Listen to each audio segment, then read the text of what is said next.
My husband's ex-girlfriend kept sabotaging my projects and telling coworkers she'd remind my husband that he married the wrong person. I got her blacklisted from our entire industry. I've been working at this pharmaceutical company for 8 years and worked my way up to senior director of clinical research. My husband Tom and I met at a conference 5 years ago when he was presenting his research on autoimmune disorders. We got married 2 years later, and everything was perfect. Tom always mentioned his high school girlfriend Ashley when we talked about our pasts. They dated all through high school and college. Then she dumped him to move to Paris for some art thing. He was devastated but eventually got over it and focused on his career. I didn't think much about her until she showed up at my office 3 months ago. She was interviewing for a research coordinator position in my department. I recognized her from old photos Tom had shown me. She acted like she had no idea who I was during the interview. Her resume was actually impressive. She had a chemistry degree and 5 years of lab experience. My boss Keith loved her and wanted to hire her immediately. I couldn't say no without looking petty, so she started the next week. First day, Ashley comes to my office and says we should clear the air. She tells me she knows I'm married to Tom and she's totally over him. Just needed a job and my company had the best opening. She said she hoped we could be professional. I believed her because why would she come back after 10 years just to mess with my marriage? But then little things started happening.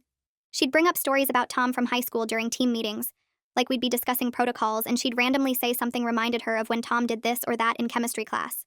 She friend requested all my coworkers on social media and started posting old photos of her and Tom from when they were teenagers. She'd tag people from my team asking if they could believe how cute they were together. Then she started making mistakes that only affected my projects. She'd mess up the sample labeling on my trials but never anyone else's. She'd forget to submit my reports but remember everyone else's. When I confronted her, she'd apologize and say she was still adjusting to the new systems. Keith started noticing my projects were falling behind and asked what was going on. Ashley was in the meeting and acted all concerned, offering to help me get back on track. She made it look like I was the one struggling. The worst part was when Tom's mom, Helen, came to visit us. Ashley somehow found out and showed up at the restaurant where we were having dinner. She acted shocked to see us, and Helen was so excited to see her after all these years. Ashley sat down with us and spent the whole dinner talking about their relationship and how Tom proposed to her in college, but she turned him down. Tom looked uncomfortable, but Helen kept asking questions. Ashley actually said she regretted leaving Tom and wondered what could have been. After that dinner, Ashley started texting Tom. Just friendly stuff at first, asking how his mom was, sending articles about research. Tom showed me everything, but I could tell he was flattered by the attention. She'd ask him to get coffee to catch up, and he'd ask me if it was okay. I always said yes because I didn't want to look like the jealous wife. Then I found out from my coworker Rita that Ashley had been telling people she was only working there temporarily until Tom realized he married the wrong person. Rita heard her on the phone saying she just needed a few more months to remind Tom what they had. That's when I decided to end this. I started by being extra helpful to Ashley. I volunteered her for every terrible project that came up. The boring data entry studies that took months. The failed trials that needed extensive documentation. The compliance audits that required working with our worst clients. I told Keith she was eager to prove herself and could handle the extra work. Ashley couldn't say no without looking bad. Then I recommended her for a special assignment with our partner company in Japan. 3-month minimum, potentially extending to a year. I told Keith she'd mentioned wanting international experience, and this was perfect for her career growth. Keith thought I was being so supportive of my team member. Ashley tried to decline, but Keith said this was an incredible opportunity, and rejecting it would show she wasn't serious about advancing. While she was panicking about Japan, I did some digging on her previous job. Found out she was let go for having an inappropriate relationship with her married boss. She'd actually done this before, trying to break up marriages. I reached out to her previous coworkers and got all the details. 3 different people confirmed she'd stalked the man's wife and tried to sabotage her. I compiled everything into a neat little folder. The day before Ashley was supposed to leave for Japan, she came to my office crying. She started crying harder and talking about how she just wanted closure after all these years, how seeing Tom again made her realize she'd made the biggest mistake of her life leaving him. I let her go on for exactly 30 seconds while I counted in my head. Then I opened my desk drawer, pulled out the folder I'd been building for the past 2 weeks, and slid it across my desk. I told her I knew about her previous married boss, about the stalking, about the 3 coworkers who confirmed her pattern of breaking up marriages. Ashley's face went completely white. She reached for the folder with shaking hands and opened it. Inside were printed emails, testimony from Cyrus Gallegos, who'd been her supervisor at the last company, statements from 2 other coworkers who watched her target a married department head for 18 months. She tried to explain that situation was different, that the boss pursued her first, that I didn't understand the context. I cut her off and told her the Japan assignment was her only option now, because I was taking this folder to HR either way. She could leave the country for 3 months and maybe keep this quiet. Or she could refuse, and I'd make sure everyone in the building knew exactly what kind of person she was by tomorrow morning. Ashley stood up so fast her chair rolled backward and hit the wall. She left my office in tears, practically running down the hallway. I waited until she turned the corner, then I opened my email and composed a message to Sabine Norris in HR requesting an urgent meeting. I attached the full investigation folder with all the testimony from Cyrus and the other former co-workers who watched Ashley systematically target a married department head. I included the timeline showing how she'd inserted herself into his life, befriended his wife, then slowly poisoned the marriage from the inside. I hit send and sat back in my chair. My hands were steady. My phone rang less than an hour later. Sabine asked me to come to her office immediately. When I walked in, she was already on the phone with Ingrid Pritchard, our company attorney. Both of them looked seriously concerned as they reviewed the evidence spread across Sabine's desk. Ingrid asked me direct questions about how I'd obtained the information, whether I'd contacted Ashley's previous employer, what prompted me to investigate. I answered everything honestly. I told them about the project sabotage, the social media campaign, the restaurant ambush with Tom's mom, the texts to my husband. I explained that Rita overheard Ashley on the phone saying she just needed a few more months to remind Tom what they had. Sabine made notes while Ingrid flipped through the folder again. Then Ingrid said something that surprised me. She told me this wasn't just workplace drama anymore. This was a liability issue with a documented predator targeting married employees. The company could be held responsible if they knew about Ashley's pattern and didn't act. Sabine told me the investigation would move faster than I expected. She said Ashley's employment would be terminated effective immediately, and security would escort her out today. I went back to my office and tried to focus on work, but I kept watching the clock. Around 3 in the afternoon, I saw security walking across the parking lot toward the building. 15 minutes later, I watched from my window as they walked Ashley to her car. She was carrying a small box of her belongings. She looked up at my window and our eyes met. I didn't look away. I wanted her to know exactly who ended this and that I wasn't sorry. She got in her car and drove away. That evening, I told Tom everything. I showed him the folder, explained about the previous victims, laid out the systematic way Ashley targets marriages. He was horrified. He asked why I didn't tell him sooner, why I handled it alone. But then his expression changed, and he said he was more disturbed by how methodically I destroyed her career without giving him a chance to handle it himself. We had our first real fight about it. Tom said I went too far by contacting her previous employer and building a case like a prosecutor. I told him she was never going to stop. I said nice approaches don't work on people who see kindness as weakness to exploit. Tom got quiet for a long time. Then he admitted he was unsettled by how coldly I executed the whole plan, that he was seeing a side of me he didn't know existed. That hit me harder than I expected. I realized he was right. 3 months ago, I would have handled this through official channels and trusted the system. But Ashley taught me that sometimes you have to be ruthless to protect what's yours. We went to bed without really resolving anything. The next morning, Keith called me into his office and I braced for fallout. Instead, he thanked me for bringing the situation to HR before it became a bigger problem. He admitted he was completely fooled by Ashley's credentials and charm. He said he was impressed I documented everything so thoroughly and caught a pattern that could have caused serious problems for the company. Keith leaned back in his chair and rubbed his temples. He told me something that made my stomach drop. The compliance team had been tracking irregularities in my project timelines for the past 2 months. They were starting to question my management capabilities. They thought I was the problem. My evidence folder cleared up the mystery of why only my work was affected. Keith said he should have noticed the pattern himself. He apologized for not catching it sooner. I felt this weird mix of relief and anger. Relief that my reputation was saved, but anger that I had to solve this problem myself while everyone questioned my competence. Keith asked if I needed anything from him going forward. I told him I'd handle it. That afternoon, I started making calls to my professional network. I kept the language careful and professional. I mentioned Ashley's termination for workplace misconduct without going into details. I said anyone considering her for a position should contact HR for the full story.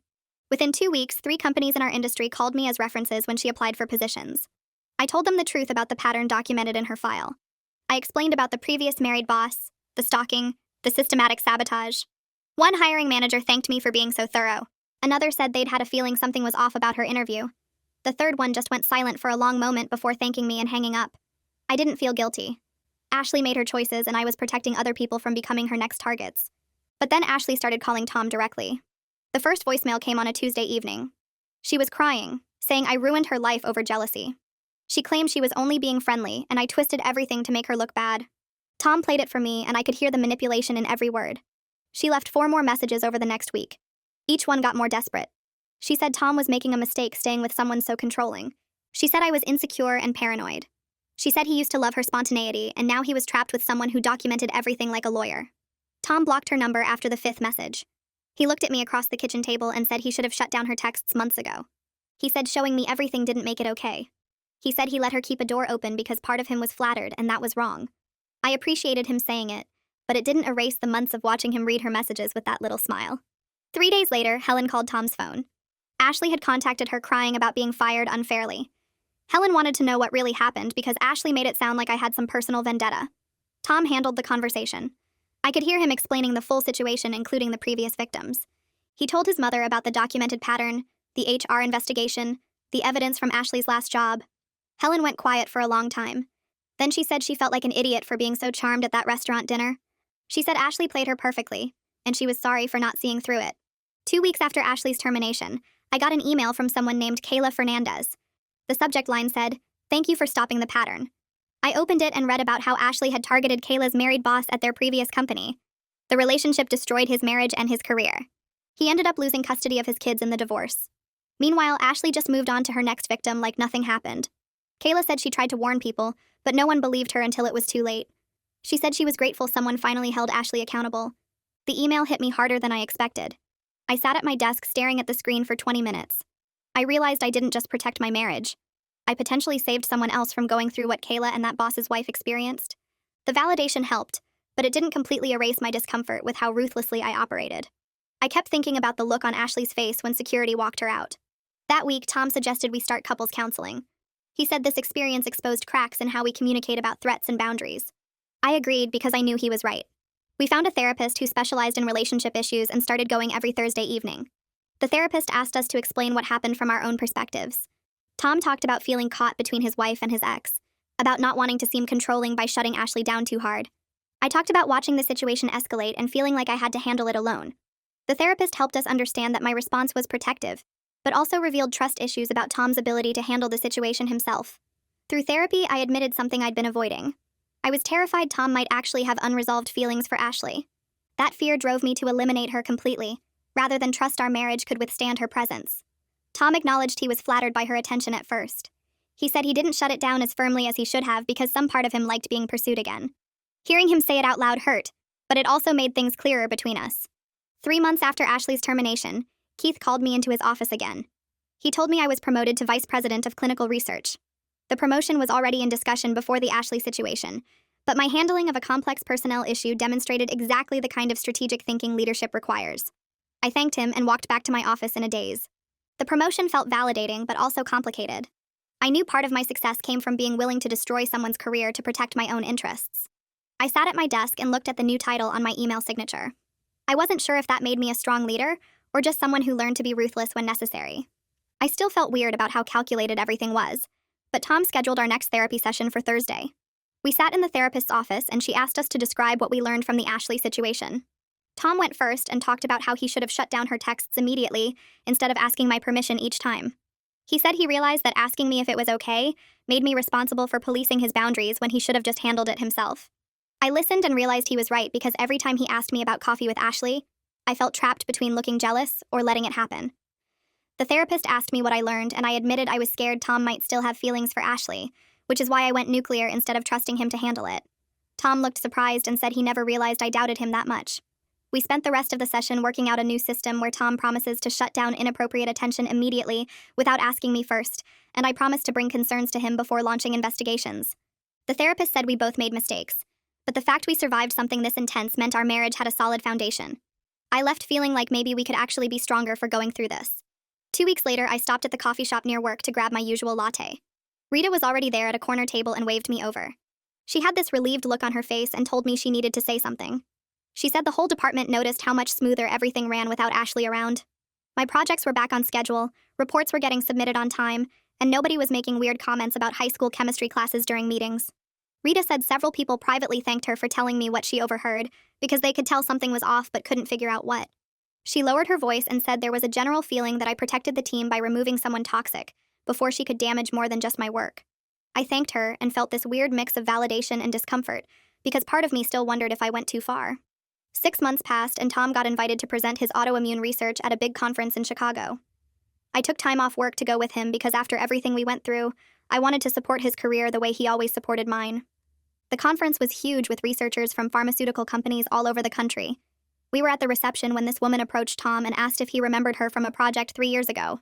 They started talking and she mentioned she used to work with someone named Ashley, who moved around a lot between companies.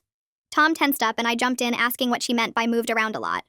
The woman said Ashley applied to her current company, but they passed because when they called references, multiple people mentioned workplace issues. She said it quietly, but other researchers nearby overheard, and a few of them nodded like they knew exactly who we were talking about. One guy said his company interviewed her last month but decided she wasn't a good fit. The quiet conversations confirmed what I suspected, that Ashley left the pharmaceutical industry entirely after being unable to find another position. Nobody said it directly, but the message was clear that word had spread about her pattern. Tom and I flew home the next day and spent the flight talking about everything. I admitted I should feel guilty about ending Ashley's career, but mostly I just felt relieved she couldn't target another marriage or sabotage another woman's work. Tom said he understood why I did what I did, even if the ruthlessness still made him uncomfortable sometimes. We landed and drove home, and that night Tom suggested we plan a vacation to celebrate my promotion. I pulled up travel websites and we started looking at beach resorts in Mexico. For the first time in months, I felt secure in my marriage and confident in my ability to protect what we built together.